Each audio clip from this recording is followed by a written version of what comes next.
신약성경 132면에 있는 누가복음 21장 1절에서 4절까지 말씀을 제가 봉독해 드리겠습니다.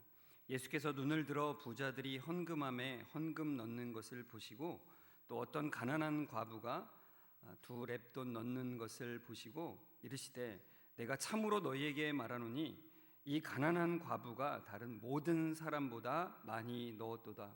저들은 그 풍족한 중에서 헌금을 넣었거니와 이 과부는 그 가난한 중에서 자기가 가지고 있는 생활비 전부를 넣었느니라 하시니라. 아멘. 우리 옆 사람과 인사하겠습니다. 성도님 말씀에 은혜 되세요. 이렇게 인사하겠습니다. 네, 말씀에 커다란 은혜가 되시기를 주의 이름으로 축원합니다. 오늘은 헌금에 대한 장면이 주로 나오는 본문입니다. 교회에서 헌금 얘기를 하면은 싫다라는 반응을 보이는 분들도 있는데 제가 그런 생각이 들어요. 잘못된 헌금 설교를 하는 것은 문제죠.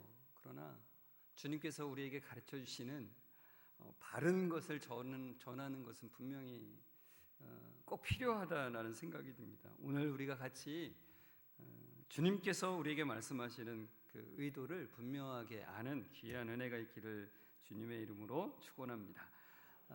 오늘 본문에 보시면은 4절에 이렇게 나와 있습니다. 저들은 그 풍족한 중에서 헌금을 넣었거니와 이 과부는 그 가난한 중에서 자기가 가지고 있는 생활비 전부를 넣었느니라.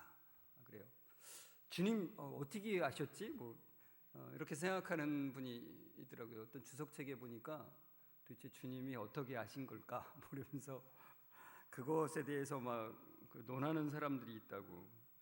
근데 그거는 예수님의 전지전능하심을 부인하기 때문에 그러는 거죠. 주님은 그것을 아십니다. 이 여인은 생활비 전부를 넣었다는 것을 주님은 다 알고 계시죠. 그 상황을. 그래서 이 여인에 대해서 평가하시기를 그러면서 뭐라고 그러시냐면은 3절에 보면은 다른 모든 사람보다 많이 넣었다라고 말씀을 하세요. 그러면은 주님께서 말씀하시는 게 우리가 가지고 있는 것에서 얼만큼의 비중을 넣느냐에 따라서 주님이 평가하시는구나. 그러면 내가 가진 많은 부분을 헌금해야 되는 것인가? 아니면은 이 여인처럼 전부를 다 오늘 집에 가서 뭐 다 정리해가지고 다 그냥 해야 되나? 이런 생각들이 우리 머릿속에 스쳐. 그런 생각조차도 안 하니까 문제일 수는 있겠지만 아무튼 그런 의문점들이 들 수 있잖아요. 그래서 오늘 주님께서 이 드리라고 명령하시는 것인지 그 의도는 무엇인지, 이렇게 말씀하시는 의도는 무엇인지 함께 살펴봤으면 좋겠습니다. 이 장면은 예수님이 성전에 놓인 그 헌금함에 헌금을 넣는 것을 보시면서 유심히 이렇게 보시는 거예요. 그러면서 일어난 일인데 1절에 보시면 이렇게 돼 있잖아요. 예수께서 눈을 들어 부자들이 헌금함에 헌금 넣는 것을 보시고 그러세요.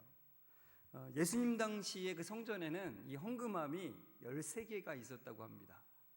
그래서 어떤 것에는 그 목적이 분명하게 적혀 있는 거예요. 이거는 성전에 있는 성물을 보수하는 데 쓰이는 것, 또는 성전 건물을 보수하는 데 쓰일 것, 이렇게 목적이 정확하게 적힌 것도 있고, 어떤 곳에는 자유롭게 헌금할 수 있도록 있는 그 헌금함도 있었다는 겁니다.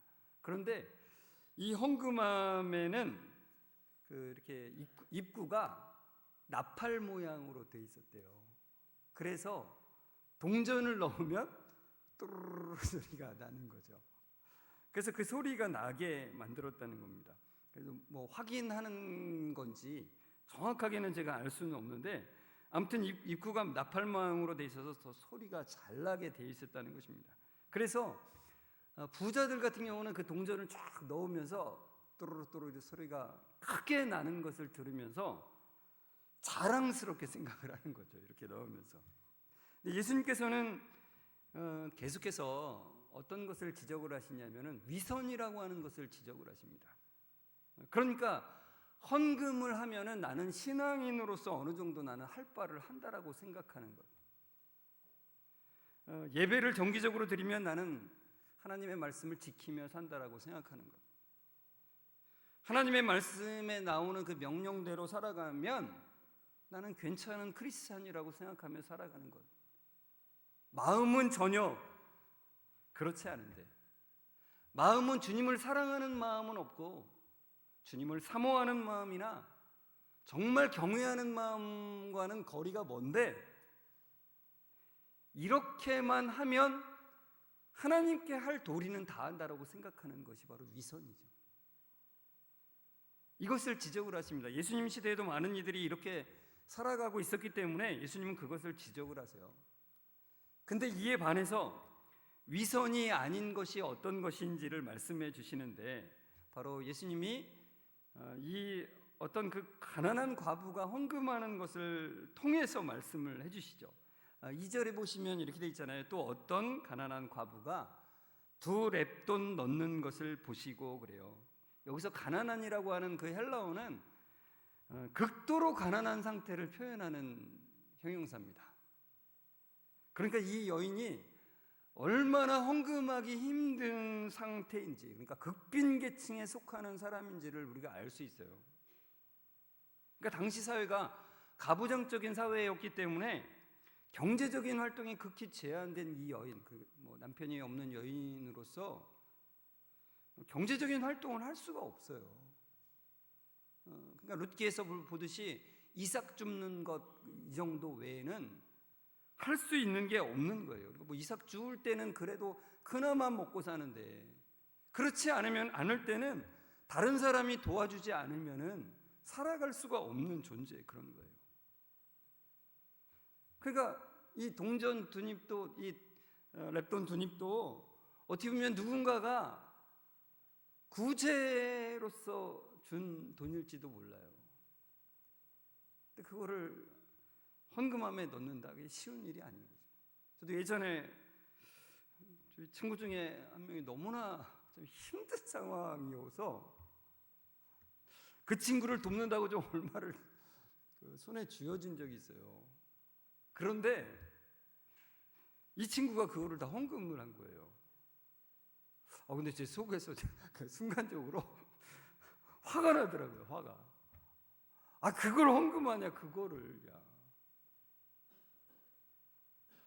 근데 그러니까 이 여인도 어떻게 보면은 누군가 줬는데 그걸 헌금하면 준 사람이 되게 화가 나겠죠. 막 화가 날 수도 있고 안 날 수도 있겠지만, 아무튼 참 드리기 힘든 돈을 이 여인은 그 헌금함에 냈다는 거예요. 여기서 렙돈이라고 하는 그 화폐는 그 유대 화폐 중에 최소 단위예요. 이 당시에 사용했던 돈 중에 가장 최소 단위입니다. 어느 정도의 가치냐면은 당시 노동자들의 하루 품값을 이제 한 데나리온으로 주잖아요. 그래서 그 품값이라고 하는 걸 기준으로 해서 이제 보통 삼는데, 이 렙돈은 한 데나리온에 약 100분의 1에서 한 128분의 1 정도, 이 정도예요. 그러니까 얼마나 작은 돈인 줄 아시겠죠? 그러니까 우리나라의 그 경제상으로 볼 때 우리의 하루 일당을 우리가 뭐 보통 10만 원에서 뭐 20만 원 사이 뭐 이렇게 볼 수 있지만, 이 당시 이스라엘 사회의 그 경제상으로 볼 때는 우리의 일당과 똑같이 생각하면 안 되는 거예요. 그러니까 우리 지금으로 말하자면 우리의 한 일당 3만 원 정도가 아닐까라는 생각, 그거보다 더 낮을 거라는 생각이 들어요. 그렇게 따지면은 이 한 렙돈은 지금 우리가 가진 돈의 한 100원에서 몇백 원 정도. 그러니까 이 여인이 드린 그 2렙돈은 한 뭐 대략해서 한 200원에서 1,000원, 1,000원까지는 안 갈 것 같아요. 200원에서 500원 사이. 그게 생활비 전부인 거죠. 당시 성전의 규정에는 어떤 것이 있었냐면은 한 렙돈만 헌금하는 것은 안 된다, 이런 게 있었대요. 왜 그랬을까요? 너무나 가벼이, 그러니까 뭐 지금으로 말하자면 10원짜리 우리가 어른인데 헌금을 10원짜리를 하나 넣으면은 이게 좀 장난처럼 생각이 되잖아요. 뭐 100원짜리 하나 뭐 이렇게 헌금을 하는 거는 약간 장난처럼 생각되기 때문에 그런 가볍게 헌금하는 것을 금하기 위한 조치였다라는 거죠. 그러니까 이 과부가 헌금한 2렙돈은 당시 그 성전의 규정상 헌금할 수 있는 가장 작은 액수의 금액이었다는 거예요. 2렙돈이. 근데 반면에 이 2렙돈은 이 여인이 할 수 있었던 지금 그 당시 상황에서 최상의 것을 드리는 것이라는 거예요. 왜요? 자신의 생활비 전부를 드린 것이기 때문에 그렇다는 거예요. 여러분, 아주 작은 돈으로 근근히 살아가던, 뭐 저도 예전에 살 때 근근히 살아가던, 그리고 저보다 더 어려운 사람들의 모습들을 많이 봤기 때문에, 그러니까 뭐 어떤 분은 뭐 저한테 그런 얘기도 하더라고요. 뭐 어디 시장에 가가지고 배추를 팔고 남은 밑에 이제 막 찌끄러기들이 남아 있잖아요. 네, 그냥 그 배추 이파리가 밑에 겉에가 떨어진 것들, 그런 거를 주워다가 이제 뭐 국을 끓여 먹든 뭘 끓여 먹든 해서 그 어려운 시기를 지났다, 뭐 이런 얘기를 제가 옆에서 들었어요.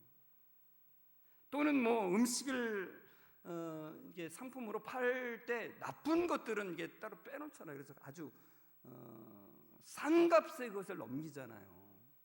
그러니까 우리가 요즘에 뭐 500원 가지고 뭘 사, 뭐 이렇게 할 수 있는데, 그 당시에 너무나 어렵게 사는 사람들은 그 작은 돈으로도 정말로 상품성이 없는 것들을 사다가 그렇게 먹고 사는 거죠. 그러니까 그렇게 사는 그 여인이 자신이 그 어떤 참 품질 안 좋은 그런 것들을 살 그 돈마저도 드렸다는 거예요. 그런데 이 렙돈이라고 하는 말의 뜻이요, 이 작다, 얇다, 가볍다, 그런 뜻이에요. 그러니까 예전에 여러분 요즘에는 이제 통용이 안 되는데 우리 1원짜리 동전 기억나십니까?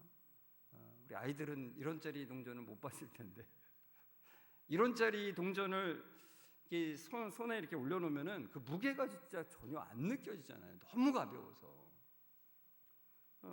그러니까 이 부자들이 넣는 그 무거운 동전과 이 여인이 넣는 이 가벼운 동전의 소리는 너무나 다른 거예요.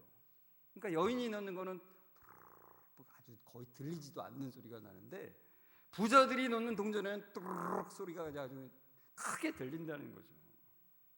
그러니까 주변 사람들도 그 동전 넣는 소리로 저 사람이 어떤 동전을 얼마큼 넣는가를 대략 알 수 있다는 거예요. 본인 스스로도 그것을 넣을 때 얼마나 의식이 되겠어요. 그죠? 우리가 뭐 1원짜리 동전을 이렇게 넣는다고 생각해 보십시오. 다른 사람들이 다 알겠네, 이런 생각이 드는 거죠.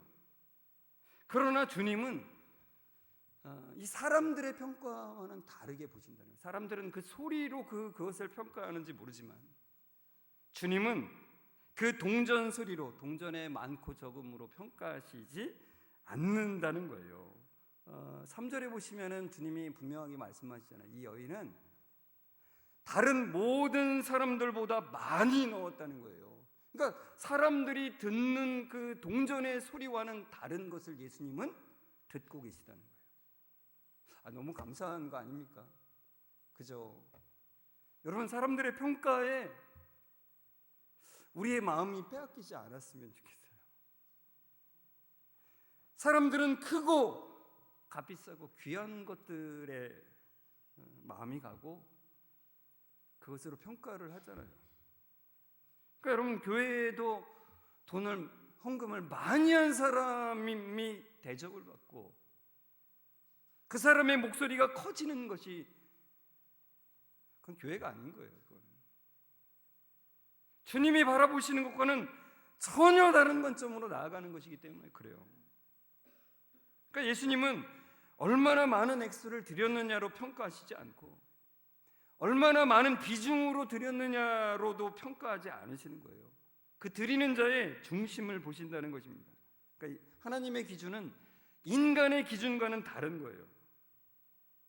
인간의 내면을 보시는 그 하나님께서는 헌금의 양보다는 헌금의 질을 보시는 거예요. 얼마를 많이 드렸느냐보다는 어떠한 마음으로 드렸느냐를 중요하게 보신다는 것이죠. 여러분, 하나님은 우리가 드려야지 풍족해지는 분이 아니에요. 여러분, 우리가 1억을 드린다 한들 1조를 드린다 한들 하나님께 하나도 도움이 되지 않는 거예요. 그거는 하나님은 우리가 정성을 다해야 복을 주시는 분이 아니에요. 제가 여러 번 말씀드렸죠. 정성이 부족하다. 정성이 부족하다. 그러는 분이 아니라고요. 무당이나 점치러 가서 무당한테나 점치러 가서 거기서 그런 소리를 많이 듣잖아요. 정성이 부족하다. 정성이 부족하다. 구판해서 그러잖아요.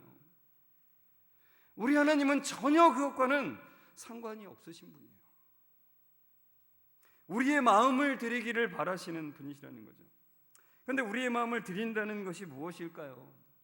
우리의 마음을 드린다는 것에는 우리가 드린 것이 조금이라도 하나님을 만족시킬 수 없다는 거예요. 우리가 드리는 것 자체로. 세계 선교단체로 유명한 그 웩이라고 하는 선교단체가 있거든요. 그 웩이라고 하는 선교단체를 세운 그 찰스 스터드라고 하는 분이 있어요. 시티 스터드라고도 이제 명하는데, 그분이 이런 고백을 했어요. 아주 유명한 고백인데, 예수 그리스도가 하나님이시며 나를 위해 죽으셨다면 그를 위한 나의 어떠한 희생도 결코 크다고 할 수 없습니다 라고 말했어요. 이 찰스 스터드는 부와 명예를 버리고 선교사로서 평생을 바친 사람이에요.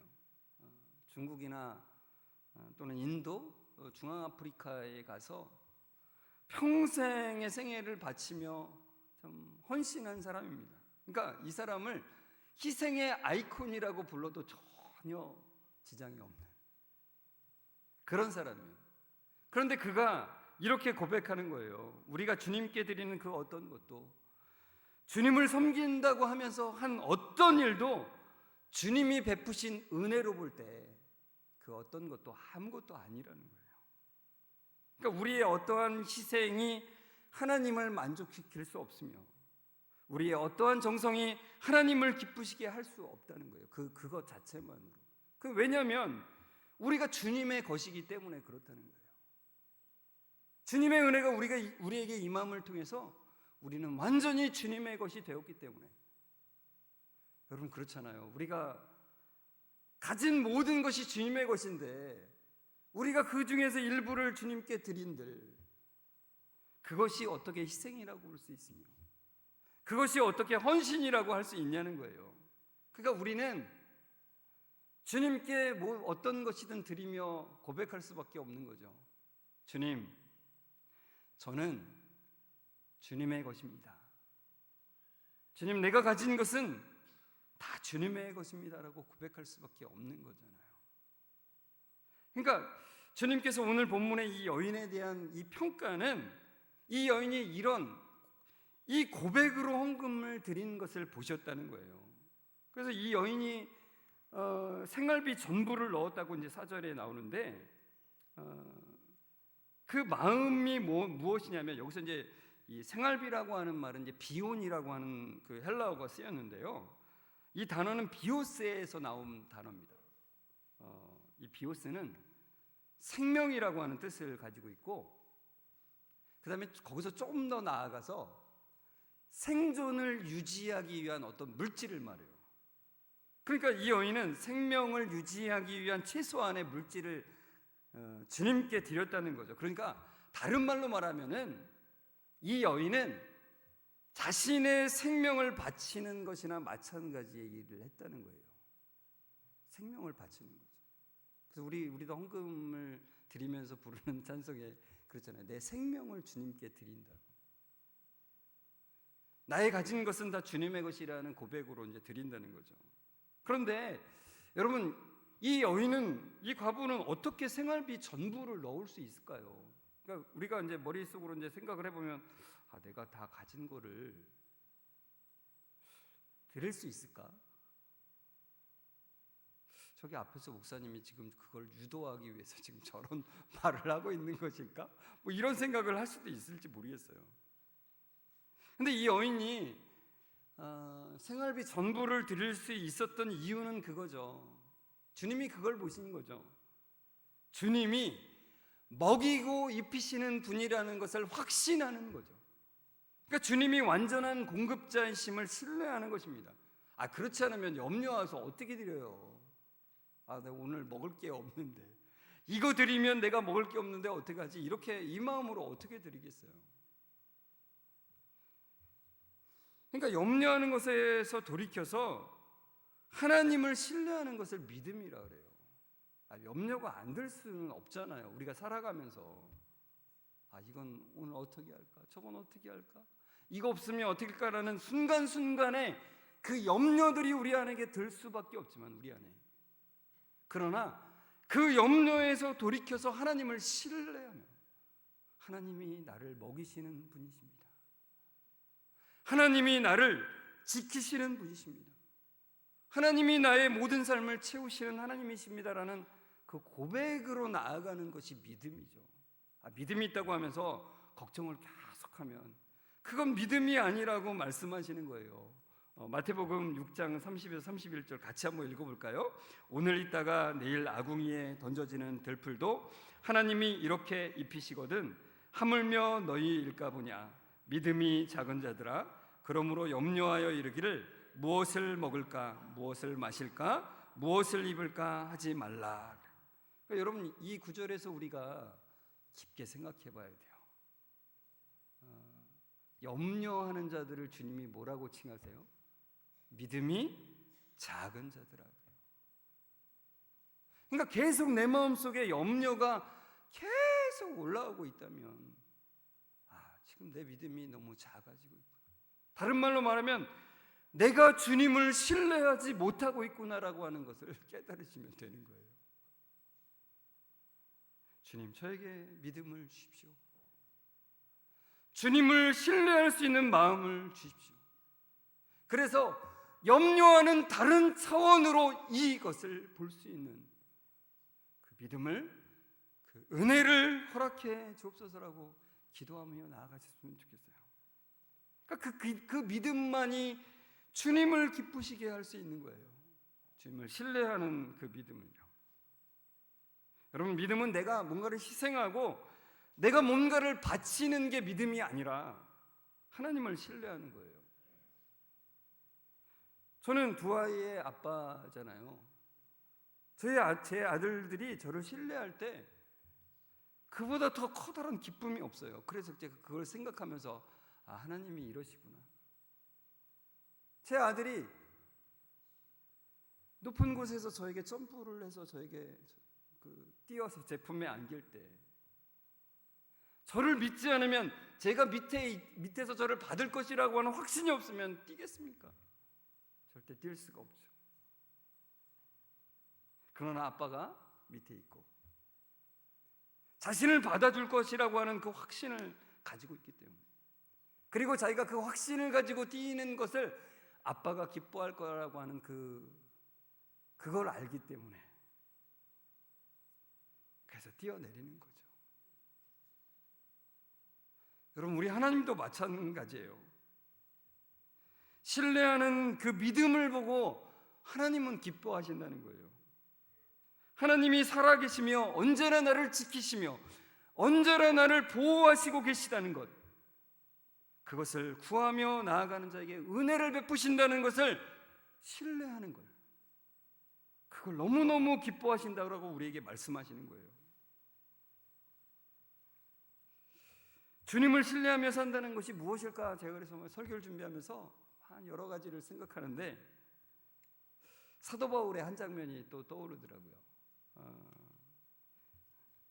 신약의 파노라마를 하면서 우리가 이 장면을 봤었는데 사도행전 26장 29절에 우리 같이 읽어볼까요? 바울이 이르되 말이 적으나 많으나 당신뿐만 아니라 오늘 내 말을 듣는 모든 사람도 다 이렇게 결박된 것 외에는 나와 같이 되기를 하나님께 원하나이다 하니라. 그래요. 여러분, 사도 바울이 지금 죄수의 몸으로 잡혀 있어요. 그래서 재판을 받는 거예요. 누구 앞에서요? 로마 총독인 베스도 총독 앞에서, 그리고 분봉왕인 아그리빠 왕 앞에 서게 돼요. 여러분, 베스도와 아그리빠는 바울을 판결해서 그의 삶을 좌우할 수 있는 어떤 판결을 내릴 수 있는 권한이 있는 사람들이에요. 그런데 그래서 이 재판에서 바울이 어떤 말을 어떤 태도로 하느냐에 따라서 자신에게 굉장히 유리한 판결이 나올 수도 있고 자신에게 굉장히 불리한 그런 상황이 펼쳐질 수도 있는 거예요. 그런데요, 사도 바울은 자신에게 불리할 수 있는 말을 조금도 주저함 없이 그들 앞에서 하는 거예요. 그게 가장 핵심이 이제 여기서 이렇게 말하죠. 내가 결박된 것 외에는 나와 같이 되기를 하나님께 원합니다. 베스도 총독이요 아그리빠 왕이요, 하나님을 믿는 것보다 좋은 것은 없습니다. 이거보다 중요한 것은 없습니다라고 그들에게 강력하게 말하는 거예요. 사도 바울이 왜 이렇게 말할 수 있냐면 자신의 삶을 좌우할 수 있는 사람 존재는 베스도 총독이나 아그리빠 왕이 아니라 천지를 창조하시고 다스리시는 하나님이시라는 것을 분명하게 신뢰하기 때문에 가능하다는 거예요. 그래서 제가 우리 성도들이 조금 더 잘 와닿게 하려고 어떻게 하면 설명할 수 있을까? 그래서 김생동 성도님, 양산시청의 공무원으로 일하시잖아요. 근데 제가 가만히 생각해 봤어요. 양산시장님 앞에 설 때 어떤 마음으로 서실까? 저 같으면 진짜 많이 신경이 너무나 쓰일 것 같아요. 특히 직접적인 인사권자잖아요. 그 인사권자 앞에서 설 때 자신의 상황을, 앞으로의 미래를 어떻게 할 수 있는 그런 존재 앞에서 쉬운 것이 아니잖아요. 근데 그 시장님 앞에 섰을 때 내 삶을 좌우할 수 있는 사람이 양산시장이 아니라 전능하신 하나님이시라는 것을 신뢰하며 서는 것,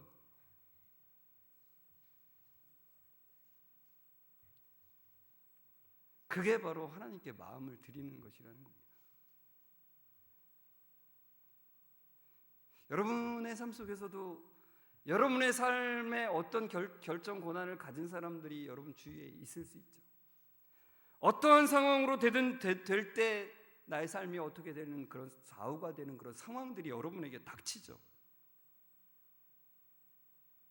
그런 어떠한 것도 우리의 앞날을 좌우할 수도 주관할 수 없다라고 고백하면서 오직 하나님만이 내 삶을 좌우할 수 있는 나의 인사권자이시고 나를 주관하시는 하나님이시라는 것을 고백하며 나아가는 것이 바로 우리의 마음을 하나님께 드리는 것이라는 거예요. 그러니까 여러분, 오늘 우리가 본 이 말씀은 표면적으로는 헌금에 대한 이야기지만 단지 헌금하는 것만을 이야기하는 것이 아니라는 거예요. 믿음의 이야기입니다. 믿음의 이야기. 여러분, 우리의 인생은 우리의 것이 아닙니다. 우리에게 주어진 시간도 우리의 것이 아니죠. 누구 것입니까? 주님의 것이라고 성경은 우리에게 계속해서 말씀해주고 있어요. 우리에게 주어진 물질도 우리의 것이 아니라 하나님의 것이라고 말씀합니다. 그러니까 이 마음으로 주님을 신뢰하며 예배하는 것을 주님이 기뻐하신다라고 말씀하세요. 이 마음으로 주님을 신뢰하며 섬김과 베품의 자세로 나아가는 것을 하나님이 기뻐하신다는 거예요. 이 마음으로 주님을 신뢰하며 나에게 주어진 일을 감당하는 것을 주님께서 기뻐하신다라고 말씀하시는 거예요. 여러분, 우리의 인생을 전적으로 책임지시는 그 하나님을 신뢰하는 그 은혜가 여러분들 가운데 늘 함께하기를 주의 이름으로 축원합니다. 오늘 이 말씀을 우리가 생각하면서 찬송가 310장 2절을 우리 같이 불렀으면 좋겠습니다. 여기 가사 이렇게 돼 있잖아요. 왜 내게 굳센 믿음과 또 복음 주셔서 내 마음이 항상 편한지 난 알 수 없도다. 내가 믿고 또 의지함은 내 모든 형편 아시는 주님 늘 보호해 주실 것을 나는 확실히 아네. 주님, 이런 믿음, 신뢰하는 믿음을 갖기도 불가능합니다. 그러기에 주님께서 주실 것을 소망하며 나아갑니다. 믿음 주시고 말씀의 능력을 허락해 주옵소서라고 소망하는 마음으로 이 시간 함께 찬송했으면 좋겠습니다.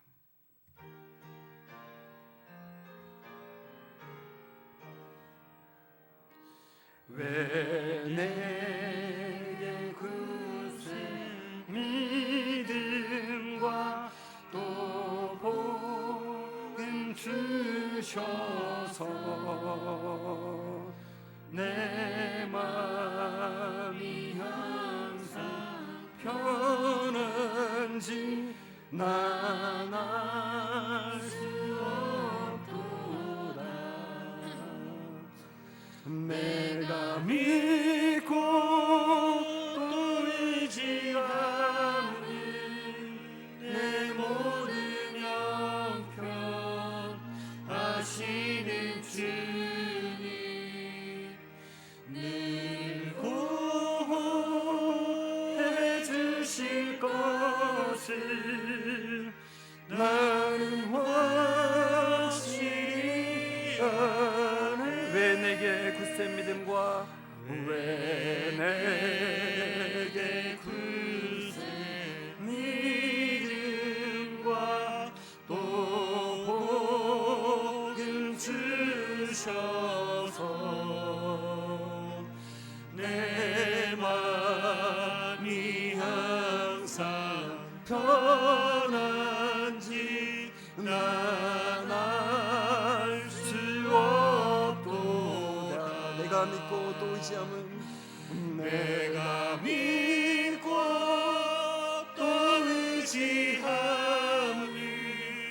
내 모든 형편 아시는 주님 늘 보호해 주실 것을 나는 확실히 아네. 반주 없이 내가 믿고 또 의지하는 내 모든 형편 아시는 주님 늘 보호해 주실 것을 나는 확실히 아네. 모든 만물을 창조하시고 다스리시는 하나님, 모든 필요를 아시고 채우시는 하나님, 하나님의 이름을 높이 찬양합니다. 삶 속에서 하나님을 신뢰하며 사는 게 얼마나 어려운지, 하나님, 우리가 얼마나 악하고 연약한 인생임을 주님 고백합니다. 어떤 사람이, 어떤 상황이 우리의 인생을 좌우할 것이라는 염려와 두려움으로 살 때가 많습니다. 그런 우리들에게 믿음을 주셔서 신뢰의 자리로 점점 나아가게 하시니 감사합니다. 그런 우리들에게 말씀을 주셔서 평안의 자리로 점점 나아가게 하시니 감사합니다. 더욱더 우리는 주님의 것입니다라는 고백으로 나아가게 하시고 완전한 공급자이신 하나님을 점점 더 굳게 붙들고 살아가는 그 그 놀라운 은혜를 허락해 주옵소서. 하나님만이 우리의 생사화복을 주관하시는 분이심을 굳게 믿고 나아가게 하시고, 그 어떠한 상황도 우리를 주님의 자녀답게 만들어 가시는 주님의 손길임을 신뢰하는 은혜를 허락해 주옵소서. 우리의 모든 형편을 아시고 지키시고 인도하시는 예수 그리스도의 이름으로 감사하며 기도드리옵나이다. 아멘. 우리 주 예수 그리스도의 은혜와 하나님의 사랑하심과 성령님의 교통하심이, 주님만이 우리 인생을 책임지시는 분이심을 고백하며 나아가는 우리 모든 성도들과 그 가정 위에 지금부터 영원까지 함께 있을지어다. 아멘.